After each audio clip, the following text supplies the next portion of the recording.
Well, greetings, everybody. Welcome once again to the Rec Poker Podcast. Our official sponsor, as always, is Running Aces Racetrack Casino and Hotel, and we are also sponsored by Learn Pro Poker and website AMP. This is episode 194, and today we have a chance to chat with Matt Hunt, which we're super excited about. But let's first introduce our panel. My name is Steve Fredlund. I am at Rec Poker Steve in our PokerStars home game, reminding you what David Hayano said: poker is not a game in which the meek inherit the earth. I am Andrew Feist. I am dealer 412 in our PokerStars home game. Kind of a throwback to last week with Blake Bond. I need someone to teach me how to fold. And I'm Chris Jones, 5x5 in the PokerStars home game, 5b5 on Twitter. And now that I've finally made my first royal flush, my next elusive poker dream is to capture the all impossible triple check raise. Well, my name's Jim Reed. I'm Bluffsterini in the home games. And it's not just about improving your A game. If you can improve your B game and just learn to walk away when you're playing your C game, that's actually better than improving your A games. There's lots of ways to get better as a player. And I'm John Somsky, Poker Geek MN everywhere else. And I just want to remind everyone to be very careful when drawing to an inside straight. And I'm Rob Wash. I'm Ratman50 on Twitter and on the PokerStars home game. And as Tommy Angelo said, there's only two positions during a poker hand: last and not last. Very good. Well, thanks, everybody. Those are the voices that you all know and love every week. And just a reminder that Rec Poker is way more than a podcast. We are a vibrant and encouraging poker learning community. We learn the game, we have a blast, we celebrate each other's victories, and we build relationships along the way. So if that sounds appealing to you, jump into the community. You can join for free at rec.poker. If you want more of the content, there are some premium options, and you can use the code RECPOKER to get $10 off your first payment. So do that. So with all of that, let's bring in Matt Hunt. Matt is a professional poker player and coach from the UK, currently living in Las Vegas, where it's nice and cool. He has a bachelor's degree in French and a master's degree in Transnational Studies, both from the University of Southampton in the UK. As a poker coach, he specializes in MTT math and ICM concepts, short stack play, exploration of the no-limit game tree through GTO solver research, and the cognitive role of language in poker decision-making. That's a lot of things to specialize in. He also serves as a mental game and language analyst for the Poker Detox coaching and staking program, and has been a member of the MTT coaching roster at Tournament Poker Edge since 2013. So with that, welcome, Mr. Hunt. Thank you. I'm glad to be here. I have to update that resume. I don't know where you got that from, but there's a couple of small things I have to update on there. But I'll deal with those some other time. That is from the Solve for Why. I should have run it past you. It's from your Solve for Why site. Then I need to let Berkey know that needs to be updated. I don't know why the Solve for Why resume for me has me listed as being on the roster for another coaching site since 2013. I almost asked that. I'm like, why would they put that out there? I haven't been with Tournament Poker Edge since I've been with Solve for Why, but I don't know. I don't know why that says that. Well, I think, first of all, we all know that Berkey's not very smart, so we've kind of got that deal already. So we'll do quality control on behalf of Matt Berkey. I'll actually let him know about that. How's that? But anyway, sure. So anything else from the imposter resume that we should let people know about? No, most of that was accurate. Although I'm not working so much with Poker Detox anymore either. But those are all things that I have done at some point in the last few years. I've jumped around a lot. And you are from the UK, is that correct? I am. Yeah, that is true. Yeah, my accent's washing out a little bit. This is Matthew Hunt. Are we correct? We actually have Matthew Hunt too. Yeah. Okay. You do have the right guy. Yeah, my accent's washing out a little bit. I've been here in the US for about almost 3.5 years now. So I'm kind of I don't know. When I go to the UK or when I speak to people from the UK, they say I sound American. When I come back here, they say I sound British. So I don't know where I am right now. Man without a country. Well, we're glad that you're on the show. I guess the only piece we were able to validate before the show started was that you're in Las Vegas right now. That's true. Yes. Enjoying not being in the heat. Yeah, I'm staying indoors pretty much even more than most people are right now. So yeah, it's hot. It's very hot. It's the desert, and it's not exactly my natural environment being from the UK. So it's rough when you don't have 50 MTTs to play in the summer during the World Series. So it's been an odd couple months, but I'm surviving, and we're only about a month or so away from it starting to cool down in Vegas. So I should be pretty happy once that happens. So what was your sort of mix between live and online tournaments before all of this? Before all of this, well, before I moved to the US, I was almost exclusively online. I played a little bits live, like when I came to Vegas in the summers and at other times, just a couple of times here and there, but I was mostly online. But then when I settled down here in Vegas, I kind of started splitting. Maybe there were times where it was like during the World Series, it would just be like 90% live. You just grind live and then play online in the evenings or something if you bust. But then there's been other times where it's been maybe 3/4 online and a little bit live. But then there's also been, a couple of 3-month stretches where I might just really feel like going and playing live a bunch, So it tends to switch around. But obviously last few months been pretty much online only. But making that transition obviously was not difficult because of your background playing online. Yeah. I think I was quite lucky in having had enough experience online that I was just comfortable hopping back into it, and it kind of felt like 5 years ago grinding on PokerStars or wherever else. Well, as a fully emerged graybeard, I was disturbed by this one question that I have for you, which was you started out playing poker in college home games in 2009. That's true. Okay. That's true, yeah. 2009 in college. Wait a second, Rob, we got to do something about this. But yeah, talk about how you got into poker in the first place. Sure, yeah. Well, 2009 was towards the end of my time in college. I was doing a 4-year degree, and in the last year of it, some friends and I just basically set up a regular Friday night poker game. I think the first time we did it was like New Year's Day 2009 or something like that. And by the time like 3 months had gone by, it wasn't just a regular Friday night game anymore. It was like 4 nights a week. We were just doing this, and then what happened was because of the way it worked out with the scheduling of how my college, like my 4-year plan or my 4-year degree worked out compared to other people that I knew, a lot of the guys that were in that home game basically graduated and just moved away. So we didn't really have enough people to play that home game anymore after a certain point. So I still wanted to play some poker, so I started playing online. And before long, I was starting to think, oh man, I'm actually getting kind of okay at this, and I really enjoy it, and maybe I could actually do this for a living one day. So that's kind of how it happened. So the degrees were for French and Transnational Studies. Yeah, but there wasn't so much of a pull there that playing poker wasn't too difficult of a choice. It wasn't. I mean, honestly, if I could go back and make choices again, I would either do a different degree or I would not go to college at all. Because I think that I really value the experiences that I had during my college years. I met a lot of great people. I had the opportunity to live and work abroad. I learned to speak another language, which is an experience that I think is, it's transformative for anyone who does that. But at the same time, I came out of college thinking, what the hell am I going to do with this degree? Because particularly in the UK, I mean, we're not in the EU anymore for whatever good that might apparently do us. But back at the time when I graduated college, I was coming out of college with a degree in French, being able to speak 2 languages.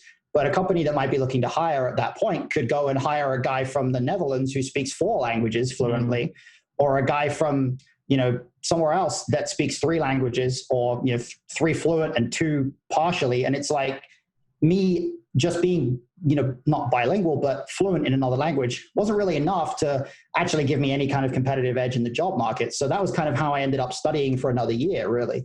I got to a point where I was like, I don't really know what I'm going to do with this degree. So I decided to do my master's. I stuck around for another year, and that was the year in which I started kind of partially paying the bills through poker. And that was the point where I was like, well, I could try to make these humanities degrees into something professional, or I could just play poker, which would probably be more fun and I'd probably make more money. So let's do that. That's basically how it happened. So Transnational Studies, give us a little bit of a background in that. Well, at the time when I did that, it was my university was the only one in the UK that was offering that course, and it was only the second year that they had run it. So right after I graduated, excuse me, I was able to say I'm one of only like 20 people on the planet that has this degree. But now it's growing quite a bit as a field, and essentially what it is it's like part sociology, part linguistics. It's the study of migration, language, social identity, nationalism, things like that. A lot of different concepts kind of rolled up into one umbrella, but it's the transnational element is to do with the idea of movement across countries, and as someone who had spent time abroad as part of my first degree, and someone who'd always had an interest in living in a lot of different places and spending time around the world, I gravitated towards that. It was really interesting. But ultimately, I came out of that kind of the same way I came out of my undergrad, thinking like, this is great. And it was really interesting, but like, what the hell am I going to do with this? And that's how poker happened, I suppose. Yeah. I'm super curious. I mean, I could talk, these guys know, like, I could talk for hours about anything. I'm so curious, but like, I'm so interested, like, is there anything that kind of sticks with you from before we transition into poker, that sticks with you from those studies that you're like, okay, this is helping me kind of understand the world today, or, whether it's the pandemic or whether it's politics or just anything. Is there anything that kind of comes out of there where you're like, okay, I have some of these insights that would actually be helpful for people to know that maybe most of the population doesn't know? Yeah, absolutely. Probably the biggest thing, or if someone were to ask me, what's the one thing you want to transmit to people? It's the idea that language is a framework that we created for a practical purpose. Language is a framework that we created to allow us to communicate a concept to somebody else. So something's in our head, and we want to try to get it into somebody else's head in a way that we can, mutually understand what it is. And when you understand that that's how it works, you understand that every concept that we talk about, every single word in every single language that's ever been created, existed purely as a means to make that happen. And that these words can then these meanings can change over time, because the concepts that are in everybody's minds when they say these words or when they hear these words, they change. And when you start to understand that language changes over time, language usage changes over time, and also that language can be used to do a number of different things. It can be used to communicate a concept more effectively and make teaching better. It can be used to manipulate people into doing things that they shouldn't be doing. It can be used in any number of different ways. But once you see that language itself is a tool that humans developed, or it's a means to an end of communicating a concept, it kind of opens doorways for you to be able to say, okay, well, what other ways do I have that can communicate concepts? I can communicate through visual means. I can communicate through any kinds of other forms that are accessible to me.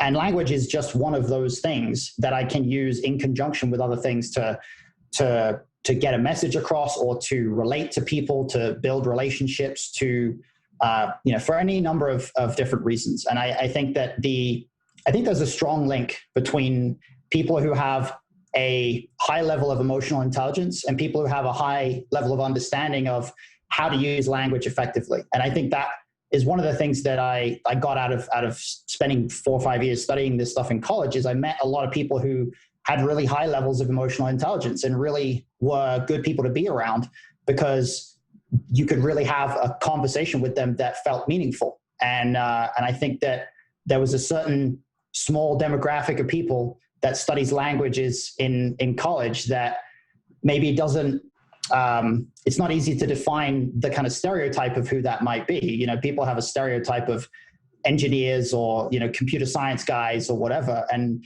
there's no real stereotype for linguists, but the specific category of people that I met studying, great people. And like I say, I think that understanding language had a big impact on me as a person and just the way I perceive the world around me. Man, I wanted to jump in there and kind of ask a little bit, Sure. follow up on that. as you're talking about language as this way to like convey ideas, and like fundamentally that's what it's all about. Mhm. It's both interesting to me that you have sort of all this humanities background, very little. I mean, maybe in other parts of your study you were studying mathematical concepts and Mhm. sort of like those kinds of things. But one of the things that I have just valued so much about some of your work, coaching in Solve for Why, and I feel like you have helped me understand some of the tougher mathematical concepts in poker really well. Yeah. And it's really surprising to me that you don't have that sort of math background. So I'm wondering if you can talk about, was it that sort of background in linguistics that's helped you sort of convey some of those concepts, and how did you sort of teach yourself about some of these tougher, some of the ICM theory kind of like tough concepts in poker? How did you build up a knowledge base around all those topics? Sure. I first of all, I'm grateful that you like my work. That's awesome. Thank you. But I think, there's a complete contrast between the way I think I'm perceived as a coach, or the specialization that I tend to take as a coach, versus the background that I have. But I think that it's the background that I have that allows me to actually be effective at doing what I do as a coach. Because for the most part, what I focus on is recognizing that these concepts that are mathematical in nature are very difficult for someone to like pass out and really understand on a deep level. Because humans aren't built for math. We're not good at math generally. And so the best way that we can understand these is if we can put them in some kind of a framing that, that allows us to express it in a fairly simple way that makes it intelligible in terms that aren't mathematical. So whether that's graphically or whether it's in terms of words, you could show somebody the numbers that prove a correlation between two things, or you can tell them when X goes up, Y goes down, or something like that.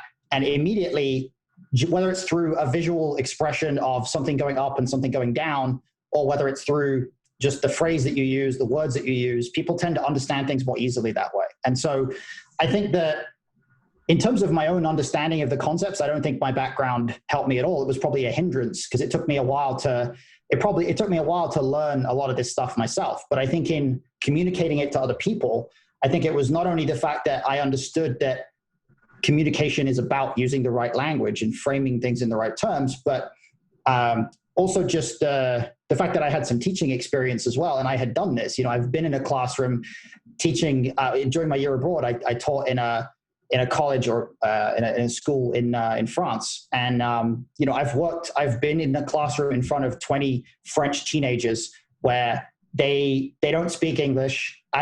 My French was good at that point, but not like fantastic. And I'd been told, like, don't let them know that you actually speak French. The teachers that I was working with were like, they need to practice their English, so you should just speak English with them.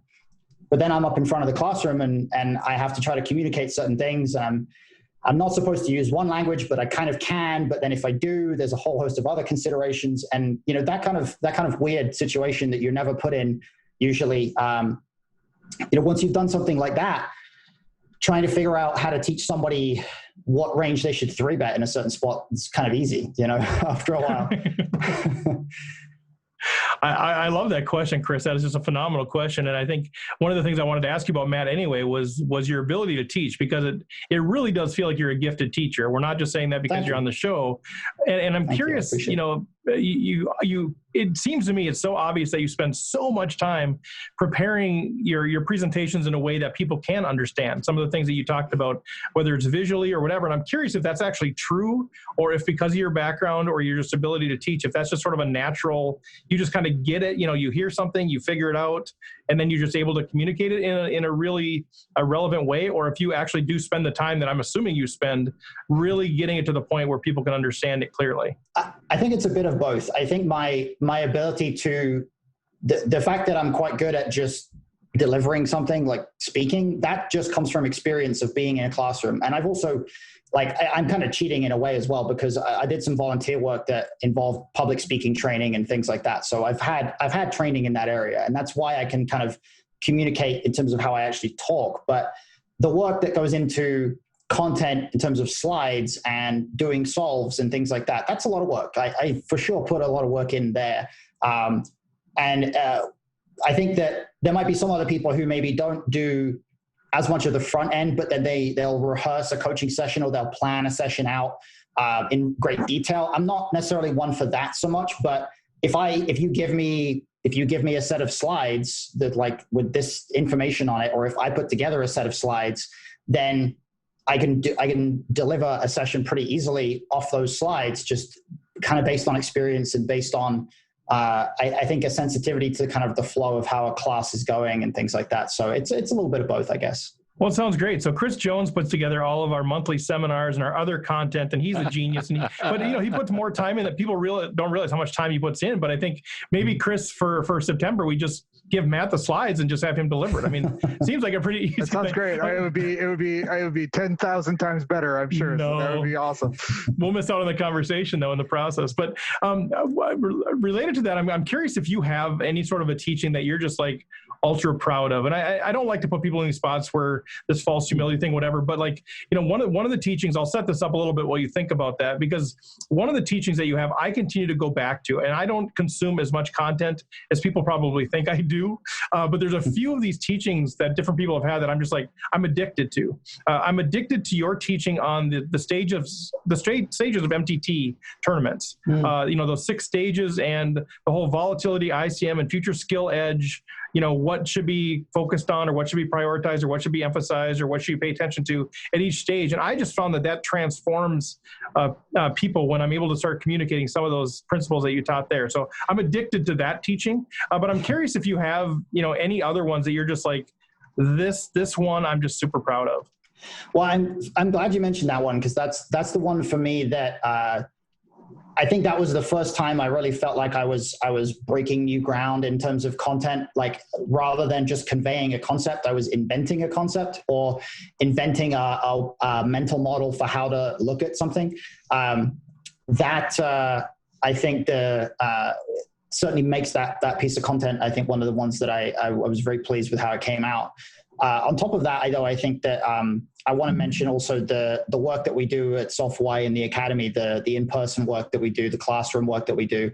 I was a big part of developing our first tournament academy that we did. I think we did that back in 2018, and we've done a few of them since then. Obviously, we haven't done one this year because of COVID, but I'm really proud of that as well, because I think we put together a 3-day experience that I think does incorporate a lot of those ideas from that video series. And I think we've had, I'm trying to think of exactly how much it's been, but I would say the scores or the caches that we've had from attendees at our MTT Academy is probably pushing something like 300K now since that first MTT Academy. We had one player come to the MTT Academy and then make a 92K score a week later. We've had a lot of good outcomes, and I'm really proud of everything that we do at the Academy too. So I definitely want to mention that. Awesome. I know Andrew has a question, but I just noticed in the chat I'm getting ripped on here because John Somsky said, who had 11 minutes until Steve mentioned tournament stages? And they were betting the over-under on how long till I mentioned that. So wow. they know I love that, but great stuff. Andrew? Well, I appreciate the love, guys. I like that you guys are as into my content as that. We're huge fans. If he didn't bring it up, I was just about to, because I was just going to say, when you were talking about your language, having a background in language and the concepts from your head into mine, essentially, it doesn't get any better than the anatomy of an MTT. That was phenomenal work. Love it. Thank you, guys. I'm glad. Going kind of a little bit different, you've been with the mental health and mental game of everything. You've been posting a lot of your stuff on Twitter, and as far as community aspect, that's what we're all about. And so my question, I guess, would be is what made your decision to start sharing your mental health and stuff on with Twitter and trying to, bring the community aspect into it, and what made your decision on that? Yeah, that's a good question. I think ultimately, I don't think there was a specific time where I said to myself, like, I'm going to start sharing more of myself. I think it's more just you it might be a byproduct of the last few months, the way that we've all been kind of isolated to a certain degree, and we've all been kind of wanting a bit more of a connection with the people around us. And for better or worse, sometimes Twitter is one of the few ways we have available to get a connection with people very rapidly like that. It might have been just that I was kind of feeling like I wanted to be more authentic and start to kind of communicate to people what my experience had been like in recent weeks or recent months.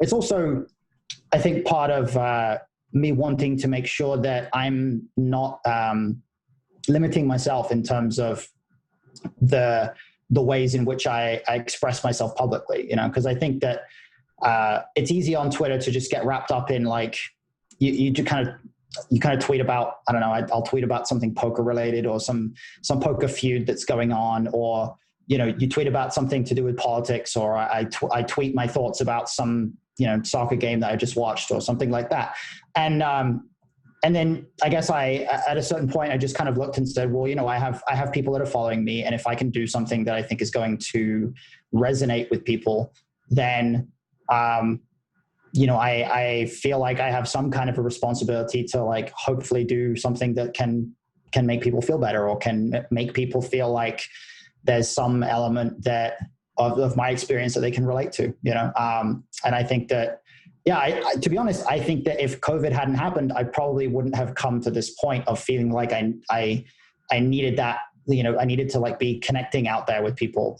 So it may just be a byproduct of that, but I'm glad I started it, because I've certainly gotten a lot of positive response, and I certainly don't plan to stop anytime soon. So it's been certainly, I think, a good decision. No, yeah, and just kind of a follow-up with that, I applaud you for doing that, because that would be something that I can imagine would be very tough. But yeah, just the ability for you to kind of reach out and let other people know that they're not the only one going through tough stuff. I applaud you on that, for that. Thank you. There. I appreciate it. I'm glad people are paying some kind of attention, because I guess that it's easy when you put something out there to think that everyone might just ignore it, and it's been really gratifying to me to get some messages of support and messages of like, hey, you don't really know me, but if you need to talk to somebody, feel free. Like all kinds of different messages I've gotten from people, and a lot of them people I don't know at all. So it's really great to have gotten that kind of response. So yeah, I hope people are benefiting in some way from it. John, did you have anything you wanted to add? Yeah, kind of on a different tack. I was just curious, given that you're an online tournament specialist, how does someone that is an online tournament specialist who is natively part of the UK and can play online poker very easily from there decide to move to the United States, which is one of the worst places to play online poker? It is. It probably won't surprise you to hear that I moved for love rather than for money or for my career. My wife is American. We met online actually in 2014, and we lived together in the UK for a bit. We traveled around from country to country for a couple of years. We spent some time around Europe. We spent some time in Mexico. We spent time here, Canada, and eventually we reached a point where traveling was exhausting, and we needed to make a decision about whether to apply for a visa for her to come to the UK or for me to come to the US. And, outside of just the logistics of it would have been way harder to get her into the UK than it would have been to get me into here. But outside of that, like we both kind of agreed that Vegas would be a good place to settle. There's a lot of poker. She used to come here as a kid with her family, so she likes it here. She's from California originally, so we're close to home for her.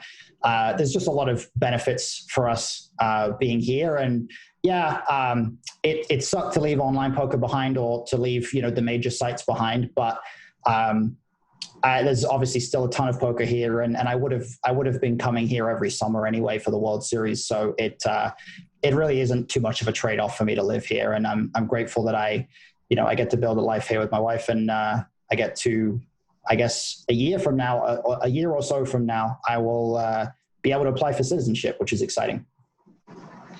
Excellent. That actually makes a lot more sense than coming here for poker. Yes. Yeah. If I was going somewhere for poker, I don't know where I'd go, but I'd go to some country that, can still play on PokerStars, but is really cheap. So I don't know, Bulgaria or somewhere, but I would never really think of that, to be honest, ever since I met my wife. So we'll stay in the US for now. I've heard Costa Rica is popular for that. It's popular for poker players, yeah, but the weather might be a little too hot for me. I might have to stay in Europe. Yep, I'm much more comfortable with cold. I'd rather put a sweater on than try and find a fan or a basin of ice water. Right. I had a question following up, because just earlier you were talking about how this global pandemic kind of changed the way that you were interacting with people, and we really noticed that at Rec Poker. We were still kind of putting our home games together, and we were kind of figuring out the best way to get members to communicate and engage with each other. And one thing that we noticed right away was that people wanted to engage, to be dealing with other people, that there was a void there. And that was when we started actually doing our home games every night, as opposed to just twice a month. And that was hugely popular. And That's cool. The home games have been fantastic. Have you noticed, especially as a teacher, we really pride ourselves on kind of learning in community, sharing our lessons, sharing our pain, and learning from it together. Sure. Have you noticed a difference in the way that people are learning, or that people are kind of adapting in their learning process to this new reality as well? To a degree, I think. What I've kind of noticed is I think there's people are kind of in two categories. I think there's certain people that I come into contact with through Solve4Why who because they can't play much poker right now, they're just diving into learning. They're just like, when the live games come back, I'm just going to be a better player. Right. And there's another category of people who are like, maybe this is probably the category of people whose lives have been maybe impacted a bit more by the pandemic, and maybe they have work stuff to sort out or something like that. But there's another category of people who are like, I'm just going to leave poker alone for like 6 months because I can't think about it right now. I have too much on my mind. And I totally get that as well. So I think there's kind of been a couple of different schools of thought, I suppose, in that regard. But I think a lot of guys in the Solve4Why and women, of course, in the Solve4Why community, I think have been very active in our Slack group and things like that. So there's been a lot of conversations going on. There's been a lot of a lot of people kind of playing online and experimenting with online for the first time, sometimes in certain cases. So I think there's a growth in the level of interest that, like, some people who were kind of maybe looking for something to fill the void that COVID created, some people have chosen poker. And obviously you guys are doing a great job providing a platform for that kind of community aspect with nightly home games. That's great. But I think also some people have, like, maybe the people that have already maybe gotten a certain community sense from elsewhere have kind of like pulled back a little bit. I think I've sensed, I've had some of my own students say, like, just put me on hold for like 4 months or whatever, and I totally get it. So it's situational, I suppose, for each person. Yeah, and everyone has their own way of keeping a hand in it. Like, I'm sure people are still listening to podcasts and, watching videos and that kind of stuff, keeping fresh. I can't turn down a segue like that, though. A lot of our members are also used to playing live, and now they're playing online for the first time. Do you have any tips or ways that you might adjust your play if you're used to playing live and now you're trying to go get online and crush it online? It's an interesting question, because I think there's so many elements to it that it's hard to transmit it in a short space of time. But I think if I could pinpoint one thing, it would probably be that I find that people who play live more than online tend to get very into trying to, like, guess their opponent's exact thought process, to, like, figure out exactly what this guy is thinking right now, because you're opposite the guy and you can kind of get a bit of a vibe from them of what they might be thinking. But when you try to do that online, the problem is there's a billion different things that could be actually going on behind the screen that might actually lead this person to do a certain thing. And your intuition as to why they're doing a certain thing. Like, oh, this guy's just trying to mess with me. Like, he's just rebetting me because he thinks, screw this guy, you know, like that intuition is so much more likely to let you down online than it is live. You guys are all like pointing each other and raising hands. I'm raising my hand. Yeah. That's funny.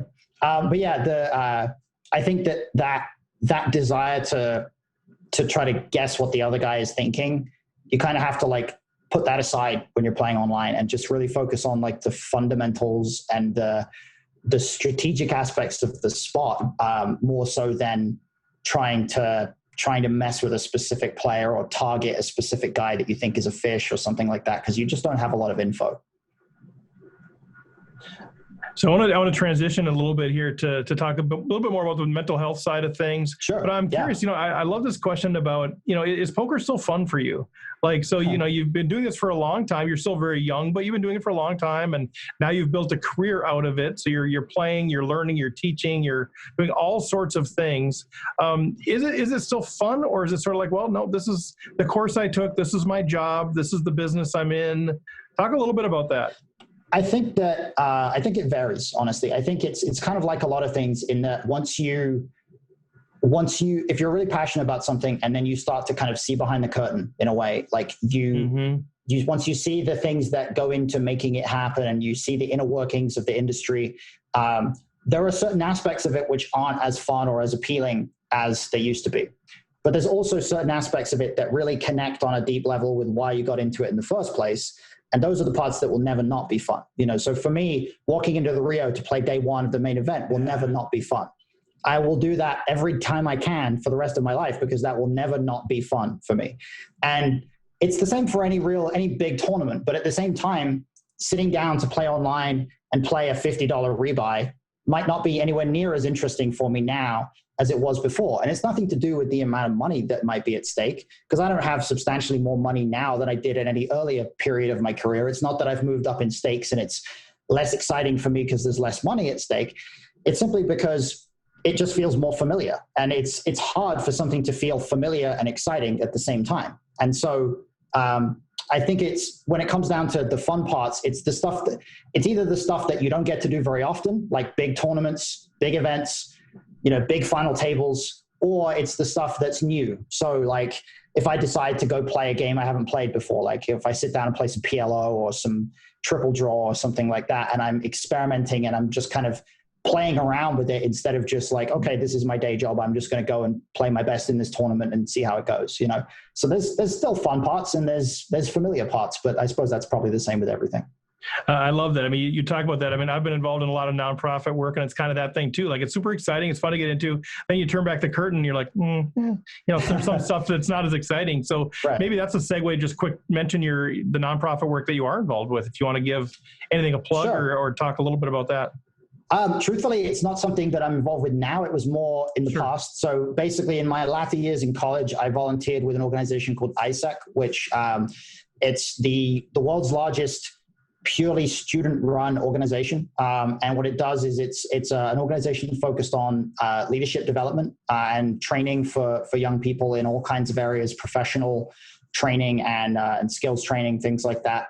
And they do that through running an international exchange program. So you join up, you're a student, and you actually participate in running this exchange program, which provides internships and teaching positions and things like that for students who are looking to go to another country and experience another culture, things like that. And they, I think, I'm not sure what their numbers are like by now, but by the time I left the organization in 2011, they were doing something in the region of like 120,000 exchanges worldwide every year. And we had like 80,000 members or something. I forget what exactly the numbers were, but I volunteered in the UK primarily. And they have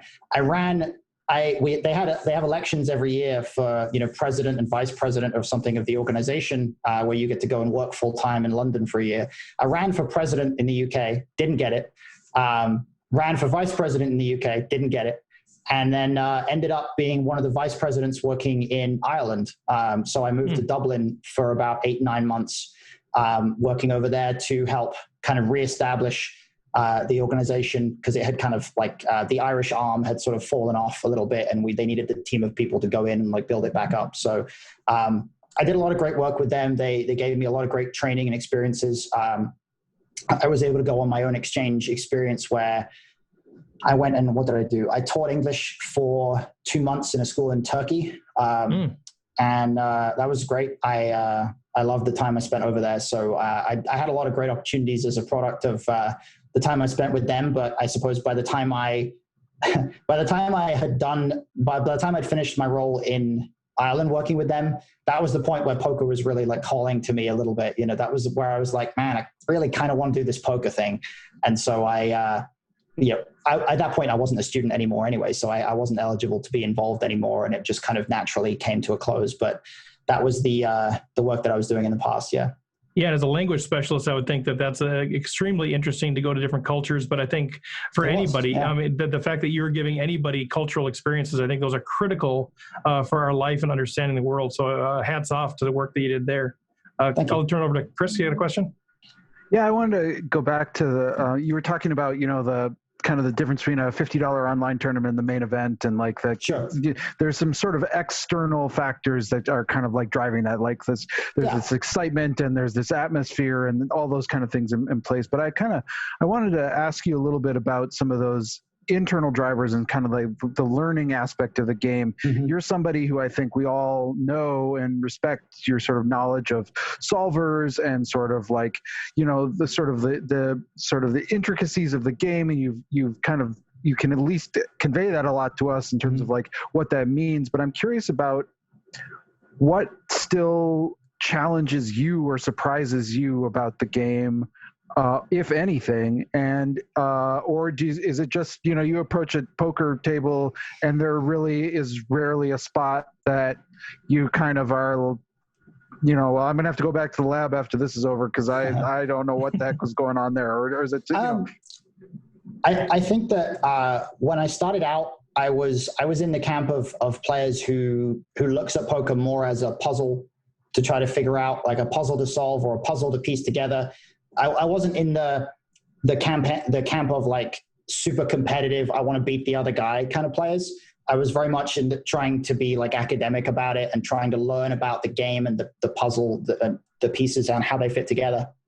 But I think as time has gone by, I've kind of gotten to a point where I see it now just as a medium for learning more about people. I kind of I find that the game teaches me things. The game, kind of gives me insights into how people operate that I probably wouldn't have gotten anywhere else. So I would in terms of like, are there spots where I still find myself in situations where I look at it and I'm like, oh, I don't know what the hell I'm supposed to do here. Yeah. I mean, those do come up, but it's much less frequent because the more you study, the more you start to realize that situations really do fall into categories, and you can kind of equate one as being very similar to another in a lot of cases. But really what surprises me now is people and how they act and how they behave, and the times where you see someone who you think is behaving a certain way, and then they do something you completely don't expect, and you have to try to figure out, where did that come from? Like, why did this guy decide to randomly punt off his stack at this particular time? What emotional impulse was it that made him do this? Or, some other aspect related to, let's say, why do people from one country tend to play differently to people from another country? That's always been a pet sort of thing of mine that I really do believe is true. Like, I really do believe you could statistically prove that people from certain countries play more in a certain way than people from other countries. You can't gather data on it because you can't gather a hand history that includes the locations of the players. No site includes that. But if the data gathering techniques existed, I absolutely believe you could prove, let's say, that Brazilians play more hands. That's for sure true. Like, the VPIP of the average Brazilian player is higher than the VPIP of the average American player. There's no debating that. There's a lot of things that the game continues to teach me. And if I ever feel like the game has stopped teaching me, then maybe I would end up leaving it behind. But I just don't see how that could ever happen, because it's just, you're always dealing with people. And for as long as you're always dealing with people, you're still going to keep learning things. And just like, how do you think the science of language and the way language shapes our minds affects that, geographical, the differences there? Like, because that it can't just be that they're all watching the same pros on TV. I think. I mean, maybe it can.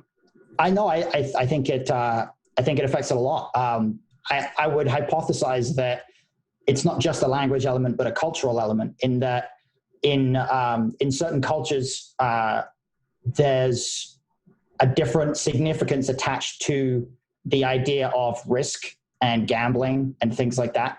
So, certain cultures might prize a quality like being very combative or not backing down, facing aggression, more so than other cultures. I'm not sure if I should say which cultures I have in mind. I probably shouldn't.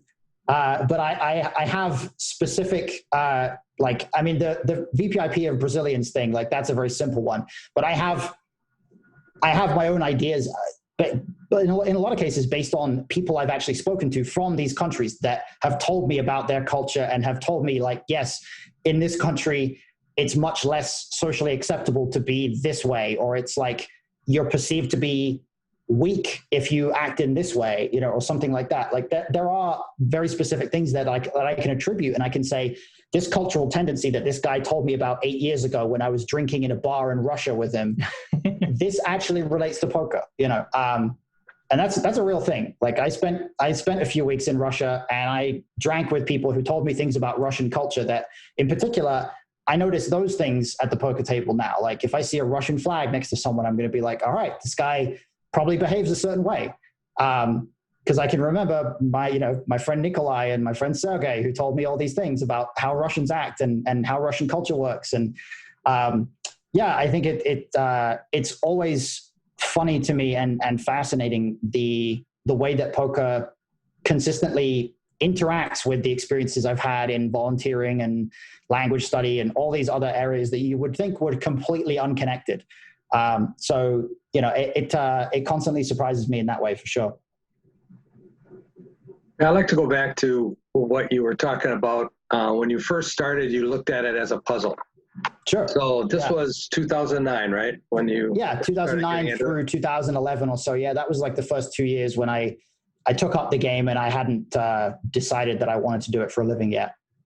So as a puzzle, what resources did you use to expand your knowledge and to gain knowledge? Was it reading in forums? Was it interacting with your home game Bobos, or what was it? At the very, very beginning, it was that a friend of mine that I lived with, who was my roommate, who used to play in this game, he and I would, it was like a 40-minute walk back from my friend's house who hosted this game. And he and I used to walk back home after the home game every time and talk about all the hands we'd played. And that was my first experience of talking about strategy. And neither of us knew what the hell we were doing. Absolutely.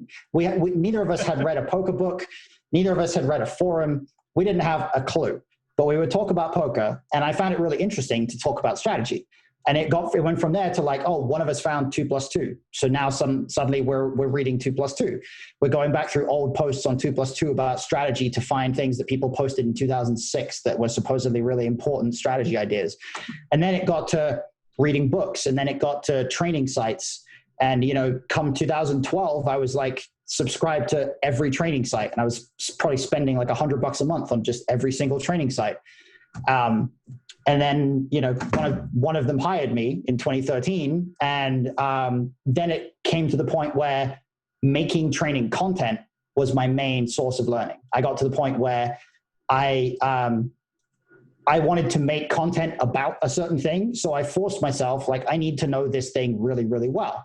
And the best way to do that was to use software, to use whatever tools I had that could actually prove a certain concept that I was trying to explain to somebody, instead of just having me hypothesize and say, I like to 3-bet in this spot, so you should do that too. I never wanted to be that guy who said, play like me. I just wanted to say, play like this because this is right. And that's why I started using software. Oh, it's so good. Well, this is a 2-part deal that we're gonna do with Matt. So we're gonna Sure. wrap up the first episode. I guess my final comment on this, and I don't know what you think of these people. I have no idea if you like them or disagree or not, but I would like pay big money to see to listen in on a conversation between you and Fedor Holtz and Maria Konnikova. Like if the three of you could just get in a room and talk, like I would pay big money for that. So that's a huge compliment you just paid me. I very much appreciate that. Fedor is probably one of the smartest guys in poker. Maria is probably one of the smartest people in poker. So yeah, I appreciate that very much. Well, there's your $1 million idea. Get you 3 in a room, record it, and make a whole bunch of money. But hey, if I had a way to get myself in a room with those two, I'd already be doing it. Oh, let's do that. Okay. They have a much higher profile than I do. Rec Poker You just took on a charge. All right, you just took on a charge. We're going to try to make that happen because, oh my gosh. But no, I love how you think. I love to. It's poker, but it's bigger than poker. And that's what I love about all three of you. It's poker, and it's not just what can you give to the game, what can you take out of the game, but what can you take out of life? What are the insights you're extracting? And then sharing them with the world. Like this is a huge value to the world. So we're going to end the first one there with Matt. But as we end, Matt, why don't you let people know how they can get a hold of you? If they're listening going, all right, I need to connect with this guy. What's the best way to connect with you? Sure. Probably the easiest way is on Twitter. My Twitter handle right now is Mental Health Gaming. So it's MNTAL and HLTH. So I didn't have space for the whole thing. And then the word gaming at the end. That relates to my new Twitch project, which we'll possibly going to talk about in part 2. I don't know. But yeah, that's probably the best way to reach me right now. Obviously, you can go through Solve4Why as well. I'm a member of the coaching roster there, and would obviously be reachable if you were to contact our Twitter people. I think we have email addresses and things that people can reach out to if you guys are interested in signing up or in coming to the academy when we get up and running again, all sorts of things like that. So yeah, Twitter or email is probably the best way to go. All right. Well, Matt Hunt, thank you so much. And we're going to chat with you part 2 for next week, but thank you so much. Fantastic stuff. No problem. Glad to be here. So we're wrapping up episode 1 here. We covered a lot of ground there. I know in the second episode, we're going to get into more of the mental health stuff, but part 1, we talked a lot about the Solve4Why stuff and his community and learning styles and the nonprofit and challenges in his game and all of those kinds of things. What stood out from that first part? Well, I love the way he talks about language and how it shapes the way you think. I've always felt that language study is just another branch of philosophy. Honestly, it's just studying the way people's brains work and the way that we communicate ideas. And the way that we communicate ideas is the way that we think about things. And so it's just another insight into the way that our minds work. So I can see how that would correlate to an interest in poker and exploiting opponents and trying to put them in boxes and understand their assumptions. That makes a lot of sense to me. Yeah, it was perfect. And yeah, the language into the teaching too, because I think that's part of the reason that some of his teachings, and I know Chris covered this too, but that some of his programs and some of his, stuff with the Solve4Why are so good is because he understands how people communicate and how he understands how to get his idea, as he put it, into somebody else's head very easily, or not easily, but very well, I should say. Yeah. I just wish he wasn't as politically correct, because when he was talking about how different cultures would handle themselves in a poker environment, how the Russians, the Brazilians, I think he had more to say there, or he realizes more than he actually said there. So I was kind of, he's very PC. He doesn't want to give away his secrets, right? Like, I mean, he can probably look at all those like tags on people in an online game and be like, oh, I know how to play you. Yep. Yeah. He's saving it for a book maybe someday. Right. There you go. Well, good stuff. Anything else reflecting on that first part, guys? Yeah, good. I thought it was phenomenal. Obviously, phenomenal stuff.